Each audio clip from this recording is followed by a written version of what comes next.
আজ পর্যন্ত কোনো রাজাকারের বাচ্চা কোনো দিন বলতে পারবে যে কোনো জায়গায় তারা উন্নতমূলক কাজ করেছ?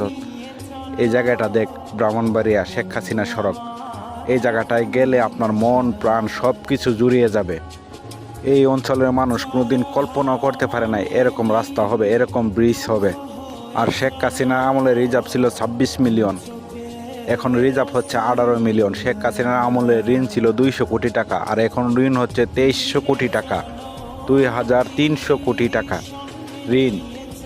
শেখ হাসিনার আমলে খাদ্য মজুদ ছিল ২ বছর, আর এখন আছে ৬ মাসের।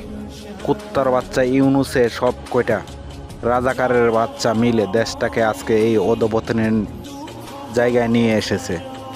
এটা তো গ্রাম অঞ্চলের রাস্তা, আপনি যেদিকে যাবেন সেদিকে শুধু শেখ হাসিনার উন্নয়ন দেখতে পারবেন।